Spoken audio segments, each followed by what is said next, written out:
Hello बच्चों, आज अपन start करने जा रहे हैं अध्यारोपण का सिद्धांत। अध्यारोपण का सिद्धांत क्या काम में आता है, ये कहाँ पे अपने को ज़रूरत होगी, कूलाम का जो नियम है वो कहाँ तक सीमित है, इन चीज़ों के बारे में अपन इस क्लास के अंदर बात करेंगे। तो देखिए स्टार्ट करते हैं। आपने पढ़ा कूलाम का जो नियम है वो दो आवेशों के मध्य लगता है। जब अपन डेफिनेशन की बात की तो अपन ने वहाँ पे बोला था दो बिंदुवत आवेशों के मध्य, वहां पे अपन ने दो आवेशों की बात की थी। जब आप दो आवेशों के बारे में बात करते हैं, ये मेरे पास कोई दो आवेश हैं, इन दो आवेशों के मध्य लगने वाले जो बल की बात करते हैं, तब आप कूलाम के बल से ज्ञात कर सकते हैं, कूलाम जो नियम है उसके द्वारा ज्ञात कर सकते हैं बल की वैल्यू। ठीक है। लेकिन जब हमारे पास किसी निकाय के अंदर कोई हमारे पास एक निकाय है, उसके अंदर दो से अधिक बल हैं, दो से अधिक आवेश हैं, तो वहां पर किसी एक आवेश पे आपको बल ज्ञात करना है तो किस प्रकार से ज्ञात करेंगे? तो उसके लिए हम अध्यारोपण का सिद्धांत काम में लेते हैं। लेकिन अध्यारोपण का सिद्धांत वहीं पे काम में लिया जा सकता है जहां पर मेरे पास ये दो आवेश हैं Q1 और Q2। ध्यान से समझिए, ये Q1 और Q2, ये इस पे बल लगाएगा, ये इस पे बल लगाएगा, आप वैल्यू ज्ञात कर सकते हैं कूलाम के नियम से। ठीक है। लेकिन अध्यारोपण का सिद्धांत कैसे लगाएंगे आप? जैसे मान लीजिए Q3 मेरे पास एक और आवेश आ गया, मैं यहां पे लाके इसको यहां पटका, मैंने इसी निकाय के अंदर यहां पे रख दिया। अब ये क्या करेगा? ये वाला जो Q3 आवेश है ये इस पे बल लगाएगा और Q2 पे भी बल लगाएगा। ये वाले हैं ये भी इस पे बल लगाएंगे, ये वाला इस पे बल लगाएगा और इसके अलावा Q1 Q2 एक दूसरे पे लगाएंगे। इस प्रकार से इतने बल कार्य करेंगे यहाँ पे। अब आप इन बलों की वैल्यू किस प्रकार से ज्ञात करेंगे? तो आप ये वाली जो वैल्यू है वो अध्यारोपण के सिद्धांत से काम करते हैं। लेकिन अध्यारोपण का सिद्धांत वहां लागू होता है जहां पर इन दोनों आवेशों के मध्य, ध्यान से समझिए बात को, इन दोनों आवेशों के मध्य ये जो Q1 और Q2 आवेश है, इन दोनों के मध्य जो लगने वाला पुराने वाला जो बल है, मतलब Q3 आया उसके बाद में जो इससे पहले वाला जो बल है Q1 और Q2 के मध्य लगने वाला जो बल का मान है जो भी है, मान लीजिए इसकी वजह से लग रहा है F2, Q1 की वजह से इस पे लग रहा है F1। ये जो F2 और F1 है Q3 आवेश लाने के बाद में चेंज नहीं होना चाहिए। मतलब Q1 और Q2 के मध्य लगने वाला बल Q3 आवेश लाने के बाद में चेंज नहीं होना चाहिए, उतना ही लगना चाहिए। और हमने देखा कि इन दोनों के मध्य लगने वाला बल का मान है वो परिवर्तित नहीं होता है, उतना ही लग रखा होता है। तो आप अध्यारोपण का सिद्धांत लगा सकते हैं और ये भी कह सकते हैं कि ये जो कूलाम बल होता है वो अंतः क्रिया है, मतलब इनके बीच की क्रिया है, किन्हीं दो आवेशों के बीच की क्रिया है, अंतः क्रिया है। ये दूसरे आवेश मतलब किसी तीसरे आवेश के आने पर इन दोनों आवेशों के मध्य लगने वाले बल को इफेक्ट नहीं डालते हैं। ठीक है। जैसे इस एग्जाम्पल को, इस चीज को आप ऐसे समझ सकते हैं, जैसे अपन पृथ्वी की बात करते हैं।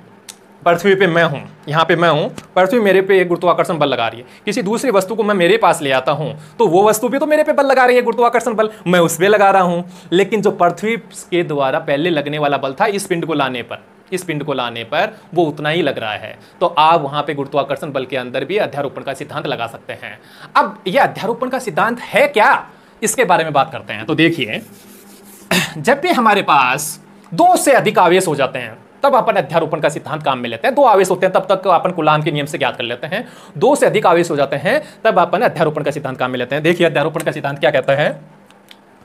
अध्यारोपण के सिद्धांत के अनुसार किसी निकाय में उपस्थित किसी एक आवेश पर लगने वाला परिणामी बल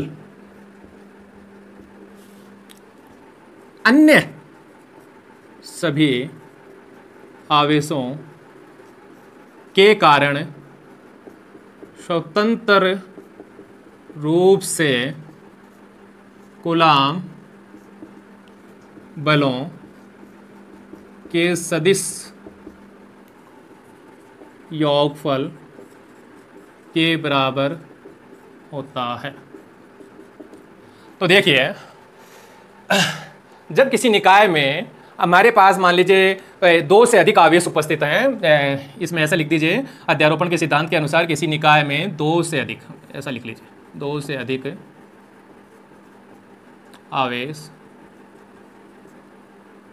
अधिक आवेश उपस्थित हैं तो देखिए, जब हमारे पास कोई भी एक निकाय है और उसके अंदर दो से अधिक आवेश उपस्थित हैं तो किसी एक पे आपको बल का मान ज्ञात करना है। तो जितने भी बच के, उस एक के बाद में जितने भी बच के, मान लीजिए मेरे पास 5 आवेश हैं, उस पे 5 में से किसी एक पे ज्ञात करना, तो 4 बच गए। 4 बच गए, ये 4 बच गए। तो इन 4 की वजह से इस एक पर, ये अंगूठे पर लगने वाले बल का मान किस प्रकार से ज्ञात करेंगे? इन सभी की वजह से, मतलब इस आवेश की वजह से इस पर, इस आवेश की वजह से इस पर, इस आवेश की वजह से इस पर, इस आवेश की वजह से इस पर, इन सभी की वजह से जो स्वतंत्र रूप से, मतलब इसकी वजह से लगने वाला कूलाम बल, इसकी वजह से लगने वाला कूलाम बल, इसकी वजह से कूलाम बल, इसकी वजह से कूलाम बल, उन सभी का सदिश योगफल कर देते हैं। वही क्या कहलाता है? अपना उस आवेश पे लगने वाले परिणामी बल का मान कहलाता है। ठीक है, ओके। तो देखिए डायग्राम बनाता हूं मैं यहां पे। ये मेरे पास मैंने एक निर्देश तंत्र लिया और इसके अंदर मैं n आवेश ले लेता हूं। ऐसे नहीं 5 4 3, n आवेशों के लिए कितने भी हो सकते हैं, आप आगे ले लेना जितने भी चाहिए आपको। मैं ले लेता हूं यहां पे n आवेश। n आवेश है, पहला आवेश है मेरे पास ये रहा Q1, एक ले लेता हूं यहां पे Q2 ले लेता हूं, एक यहां से Q3 ले लेता हूं, एक और यहां से Q4 ले लेता हूं और यहां से Qn ले लेता हूं। मतलब 4 के बाद में 5 6 हैं, वो सारे आ गए n तक। ठीक है, n यहाँ पे क्या है? n है हमारे पास 1 से 1 2 3 आगे कंटिन्यू n तक। ठीक है, ये मेरे पास n आवेश है। मेरे को क्या करना है? किसी एक आवेश पर बल का मान ज्ञात करना है।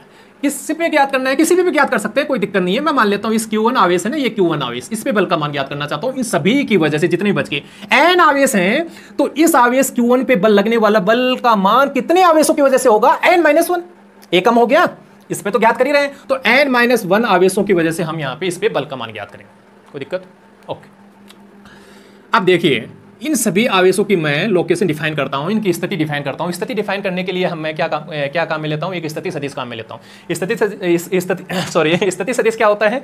स्थिति सदिश वह सदिश जो किसी बिंदु की स्थिति को व्यक्त करता है। ठीक है, किसके सापेक्ष देखते हैं अपन? स्थिति सदिश की जो टेल होती है, जो सदिश लेते हैं, उसकी जो पूंछ होती है, वो कहाँ से स्टार्ट करते हैं? वो जो निर्देश तंत्र होता है उसके मूल बिंदु से स्टार्ट करते हैं, मूल बिंदु के सापेक्ष बताता है। तो ये लीजिए, ये Q1 आवेश के लिए स्थिति सदिश सीधा नहीं बनाया, जैसा भी आपको सीधा बनाना है। तो इसको मैं बोल देता हूँ ये स्थिति सदिश है R1, और इसी प्रकार से Q2 आवेश के लिए ये मेरे पास R2, Q3 वाले के लिए भी डिफाइन कर लेते हैं। थोड़ा सा टेढ़ा जा रहा है तो यहाँ रख लेता हूँ Q3, ये R3 सदिश। ठीक है, ऐसे ही Q4 के लिए R4 और ये Qn के लिए Rn। ठीक है, अब Q1 आवेश पे आपको बल का मान ज्ञात करना है, तो Q2 वाला भी इस पे बल लगाएगा। तो इसकी डायरेक्शन क्या होगी? बीच की दूरी, ये बीच की दूरी। डायरेक्शन क्या होगी? बीच की दूरी की जो अनुदिश लगता है, बीच की दूरी के अनुदिश लगता है, तो ये वाली डायरेक्शन। ओके, पॉजिटिव आवेश है तो बाहर की ओर। ठीक है, Q3 की वजह से Q3 बीच की दूरी ये और डायरेक्शन ये।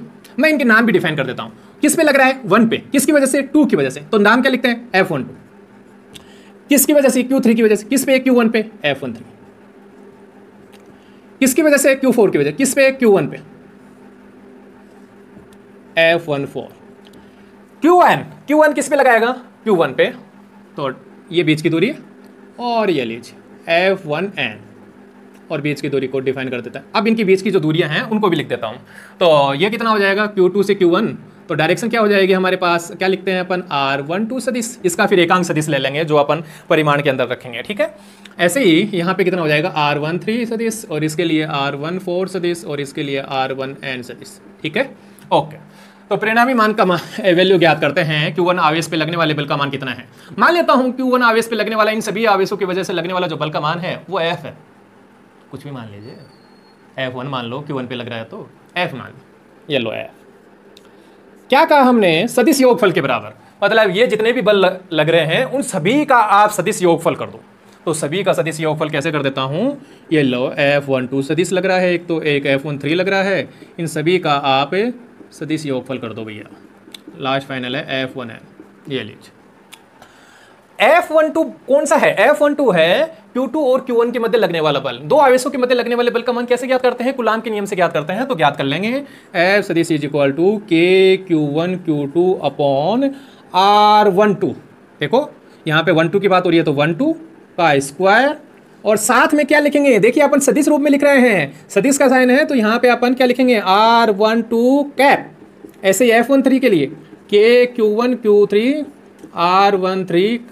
R13 का कैप, KQ1 Q4 R14, और लास्ट वाला डैश डैश करके थोड़ा सा नीचे लिख देता हूँ KQ1 QN R1n। ठीक है। और साथ में R1 यहाँ पे लिखा नहीं मैंने, R14 कैप और यहाँ पे R1 ये लीजिए साथ में, अरे सॉरी, ठीक है ओके। अब आप इसको थोड़ा सा आगे सिंप्लीफाई कर लेते हैं तो क्या बनता है देखते हैं, लास्ट फाइनल फार्मूला बनाते हैं। देखें तो आप यहाँ पे देख सकते हैं K और Q1 है, K और Q1 को तो आप बाहर ले सकते हैं, सभी में आ रहे हैं। तो K की वैल्यू भी रख सकते हैं, K की वैल्यू आप जानते हैं 1/4 पाई एप्सिलॉन नॉट होती है। और Q1 को रखेंगे तो ये लीजिए Q1 को बाहर ले आए तो अंदर बच गया Q2/R12 का स्क्वायर, R12 सदिश, इसके अंदर बच जाएगा Q3 R13 का स्क्वायर, R13 का, Q4 R14 का स्क्वायर, R14, और ऐसे ही last final Q1 R1 and ये लीजिए, ये आ गया, ये लास्ट फाइनल हो गया। थोड़ा सा इसको आगे और सोल्व करता हूँ। आप इसको आगे सोल्व करके ऐसा लिख सकते हैं, देखिए यहाँ पे आप ध्यान से देखेंगे तो सबसे पहले हमारे पास यहाँ पे Q2 आ रहा है, फिर Q3 आ रहा है, फिर 4 आ रहा है, ऐसे 5 आएगा, 6 आएगा, 7 आएगा, लास्ट में n आ जाएगा। इसके अंदर देखिए 1 2 1 3 1 4 1 5 1 6 1 7 1 n, ओके। ऐसे ही आप इसके अंदर देखिए एकांक सदिश के अंदर R12 R13 R14 R1, तो इसको क्या करता हूं मैं, एक लूप बना देता हूं। उस लूप के अंदर क्या होता है, एक समेशन का इस प्रकार से, ऐसे पहले तो आप साइन बनाइए करिए, और ये जो जितने भी वैल्यू रखी हुई है जो चेंज नहीं हो रही है ना, पहले आप उनको लिख लो। जैसे क्यू तो सब में आ रहा है, उसके पदों के अंदर ये चीज चेंज हो रही है 2 3 4, वो बाद में लिखेंगे, पहले मैंने क्यू लिख लिया, उसके बाद में मैंने आर लिख लिया नीचे, और इस साइड में भी आर लिख लिया, कैप सबके लगी रही है, 1 सबके साथ में है, देखिए 1 1 1 1, ये 1 भी लगा लेता हूँ। यहाँ तक किसी को कोई दिक्कत नहीं होनी चाहिए। आप देख रहे हैं जो यहाँ पे हैं अंदर सारे क्यू हैं तो हमने क्यू लिख लिए, आर है तो आर, और 1 लग रहा है तो सबके साथ में 1, आगे चेंज हो रहा है, ओके। अब देखिए ध्यान से, चेंज हो रहा है तो क्या हो रहा है, यहाँ पे 2, यहाँ पे भी 2, यहाँ 3, यहाँ 3, यहाँ 4, यहाँ 4, और यहाँ 4, यहाँ 3, ये 2। मतलब कहने का मतलब हमारा जो लूप है वो स्टार्ट होना चाहिए i इज इक्वल टू 2। मतलब कहने का मतलब मैंने एक ऐसी वेरिएबल नंबर लिया कि ये जो हमारे पास इनके साथ में जो चल रहा है वो कौन है, i है। मतलब 1 के साथ में ये i है, यहाँ पे ये 2 लग रहा है, और यहाँ पे ये i है, और यहाँ पे भी ये i, ऐसा कह रहा हूँ। अब सबसे पहला पद बनाएंगे, लूप की क्या खासियत होती है, पहले पहला पद बनाएगा, फिर दूसरा बनाएगा, फिर तीसरा बनाएगा। मतलब जब i का मान 2 रहेगा तो आप यहाँ पे सभी की जगह i की जगह 2 पुट कर देंगे, पहला आ गया। अब उसके बाद में क्या करता है, जैसे ही पहला पद बन जाता है उसके बाद में ये अपनी वैल्यू 1 इंक्रीज कर लेता है, और i की वैल्यू कितनी कर लेता है, 3 कर लेता है। तो आप i की जगह 3 पुट करेंगे, ये वाला बन जाएगा, उसके बाद में ये वाला बन जाएगा, आगे बीच में और लिख रखे हैं तो वो, और लास्ट फाइनल ये। तो मतलब कहाँ पे जाके रोकना है आपको, एंड पे। तो मैं ऊपर लिख देता हूँ i इक्वल टू एंड। मतलब ये हमारे पास लास्ट फाइनल फॉर्मूला बन गया, जो थोड़ा दिखने में अच्छा लग रहा है, ठीक है। इसके अलावा आप यहाँ पे ये वैल्यू भी पुट कर सकते हैं जो आपको लास्ट क्लास के अंदर सिखाई गई थी कि R21 कितना आया था हमारे को। R21 को आप डिफाइन करना चाहते हैं सदिश के अंदर, वो स्थिति सदिश के अंदर, तो क्या लिखते हैं, R2 ऐसा लिख देते हैं। तो यहाँ पे क्या लिखेंगे, R1 i कैप, इसको लिख दूंगा मैं यहाँ पे, इसको ऐसा भी लिखा जा सकता है, R1 i कैप को ऐसा भी लिखा जा सकता है। मतलब आगे और आप इसको कैप को डिफाइन करना चाहते हैं तो आर कैप वाला कितना हो जाएगा, R1 i cap is equal to R1 i सदिश अपॉन R1 i कैप सदिश का परिमाण। तो नीचे वो लिखेंगे, फिर वो क्यूब हो जाएगा, अरे सॉरी स्क्वायर रह गया, ठीक है। तो यहाँ पे आपके पास ये कितना हो जाएगा, क्यूब हो जाएगा, फिर आप उसके अंदर वैल्यू पुट कर सकते हैं। तो आप इसको इस सदिश के अंदर व्यक्त करना चाहते हैं तो कितना हो जाएगा, R1 सदिश माइनस R1 i कैप सदिश का मोड, स्क्वायर है तो स्क्वायर, ये क्यूब है तो क्यूब। और इसी प्रकार से यहाँ पे भी आप पुट कर सकते हैं ये वैल्यू, R1 i कैप के लिए भी पुट कर सकते हैं, ठीक है ओके। तो ये हुआ अध्यारोपण का सिद्धांत कंप्लीट। यहाँ पे जो हमारे पास R12 कैप R13 कैप, आप इनकी बात करना चाहते हैं तो ये कौन है, ये एकांक सदिश है। R12 कैप किसको बताता है, Q2 से Q1 आवेश की और दिशा बताता है किसकी, F12 सदिश की, ये एकांक सदिश है। इसी प्रकार से R13 कैप कौन है, R13 कैप है Q3 आवेशी Q1 की और दिशा किसकी बताता है, F13 की बताता है, ठीक है, की और दिशा एकांक सदिश है। तो ये कंप्लीट हुआ। इसके बाद में बात करते हैं आगे, तो ले लीजिए, आपको स्क्रीनशॉट लेना है, ठीक है।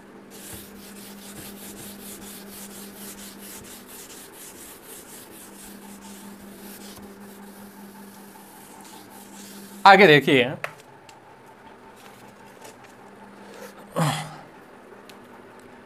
हाँ देखिए, यदि हमारे पास कोई दो अपने पास सदिश दे रखे होते हैं तो अपन उनको किस प्रकार से सॉल्व करते हैं, ये आप 11वीं क्लास के अंदर कर चुके हैं वैसे तो। आप वहाँ पे जब हमारे पास कोई दो सदिश दे रखे होते हैं उनका परिणामी सदिश का मान ज्ञात करते हैं तो वो कर चुके हैं। परिणामी सदिश की दिशा कैसे ज्ञात करते हैं उनके आप जो फॉर्मूले हैं वो ड्राइव कर चुके हैं, लेकिन अपन यहाँ पे डायरेक्ट ही उन फॉर्मूलों को यूज करना सीखते हैं। तो देखिए मेरे पास मान लीजिए कोई भी इस प्रकार से ये एक ट्राइंगल है और यहाँ पे मेरे पास एक Q1 आवेश रखा हुआ है, यहाँ Q2 रखा हुआ है और यहाँ Q3 रखा हुआ है। ध्यान से समझिए बात को, ये Q2 आवेश इस Q1 पे लगाएगा, Q3 इस Q1 पे और ये सभी एक दूसरे पे लगाएंगे। लेकिन मैं किसी एक पे बल का मान ज्ञात करना चाहता हूँ तो Q2 Q1 पे बल लगाएगा, उसकी डायरेक्शन क्या होगी, बीच की दूरी है, इसके अनुदिश ये, ओके। Q3 के द्वारा Q1 पे बीच की दूरी है, बीच की दूरी के अनुदिश लगता है ये। अब इन बलों के आप नेम दे दीजिए। मैं मान लेता हूँ कि इस Q2 के द्वारा लग रहा है वो F1 है और इसकी वजह से F2 है, ओके। तो कहने का मतलब हमारे पास ये दो सदिश प्राप्त हुए, इन दोनों सदिशों को आपको सोल्व करना है और इनका परिणामी सदिश का मान ज्ञात करना है। तो दोनों सदिशों के परिणामी सदिश का मान कैसे ज्ञात करते हैं, मान लीजिए कहीं ना कहीं बीच में से आना चाहिए परिणामी सदिश जो F होगा, या जो भी आप नाम देना चाहते हैं वो F मान लीजिए। तो इन दोनों सदिशों के मध्य ये बनने वाला कोण, ये दोनों सदिशों के मध्य F1 और F2 के मध्य तो बनने वाले कोण कितना हो जाएगा, मान लेता हूं थीटा है। और ये जो परिणामी सदिश आ रहा है वो F2 से या F1 से कितना कोण बना रहा है, किसी भी एक के साथ में ले लीजिए। मान लेता हूं इसके साथ में ये अल्फा कोण बना रहा है, F2 के साथ में, F1 के साथ में बना सकते हैं, मैंने F2 से कर दिया है, आप किसी इससे भी कर लीजिए, कोई दिक्कत नहीं होगी। तो हमारे पास परिणामी सदिश का जो फॉर्मूला होता है वो कितना आता है, F is equal to F सदिश का परिमाण ज्ञात कर रहे हैं ना। किन दो सदिशों के नाम क्या है, F1 और F2। आपने जो 11वीं क्लास के अंदर पढ़ा है वहां पे आप A, B या P, Q ले रखा था आपने, वहाँ पे उसके अकॉर्डिंग हमारे पास कितना हो जाएगा, F1 का स्क्वायर, F2 का square, 2F1 F2 cos theta और रूट, यही तो आता है 11वीं क्लास के अंदर। आप वहाँ पे जो सदिश लेते हैं P या Q जो भी है आप, तो वहाँ पे क्या बोल देते हैं, P square plus Q square plus 2PQ cos theta ये रूट, ठीक है, ऐसा बोल देते हैं। यहाँ पे अपने पास F की बात कर रहे हैं, बल की बात कर रहे हैं तो F ले लेंगे, या कोई भी हमारे पास अलग भौतिक राशियाँ भी हो सकती हैं। जैसे जैसे अपन आगे विद्युत क्षेत्र के बारे में पढ़ेंगे तो वहाँ पे कैपिटल E से व्यक्त करते हैं विद्युत क्षेत्र को, तो वहाँ पे E ले लेंगे, ठीक है। तो ये फिक्स नहीं है कि F1 और F2 ही लेना है, आप जैसी जिस भौतिक राशि की बात कर रहे हैं उस भौतिक राशि का सिंबल काम में लेना, ठीक है। तो मैं यहां पे ये बता रहा हूं कि जब हमारे पास कोई दो सदिश होते हैं तो उनका परिणामी सदिश कैसे ज्ञात करते हैं वो थोड़ा सा रिवाइज करा। इसके बाद में आप इस परिणामी सदिश की दिशा ज्ञात करना चाहते हैं तो उसके लिए हमारे पास एक फॉर्मूला होता है tan अल्फा। यहां पे मैं आपको याद करने का तरीका बता रहा हूं। ऊपर की साइड में वो वाला सदिश आता है जिसके साथ में कोण नहीं बनाता है, मतलब ये जो आप अल्फा का मान ज्ञात कर रहे हैं, अल्फा किसके साथ में कोण बना रहा है, F2 के, तो कौन आएगा, F1 आएगा। तो F1 साथ में साइन थीटा, नीचे की साइड में दोनों आ जाते हैं, F1 F2 और इसके साथ में ये कोस थीटा, ये लीजिए। ये दोनों फॉर्मूले आपको याद रखने हैं। आपने यदि ये वाला कोण अल्फा इसके साथ में बनाया होता तो ऊपर की साइड में कौन आता, F2 आता, ये आपको याद रखना है, ठीक है। इसके बाद में मैं केस की बात करता हूं। केस फर्स्ट, यदि ये जो दोनों सदिश हैं वो एक ही दिशा में हों दोनों एक ही दिशा में हों, F1 सदिश और F2 सदिश दोनों एक दिशा में, एक डायरेक्शन में, तो एक डायरेक्शन में एंगल कितना हो जाता है, थीटा इज इक्वल टू 0। तो यहाँ पे इस फॉर्मूले के अंदर आप वैल्यू पुट करते हैं तो कितना आ जाएगा, मैं एक को करके बता देता हूँ, आगे आप कर लेंगे। F21 F2 cos 0, cos 0 की वैल्यू कितनी होती है, बोलो भाई,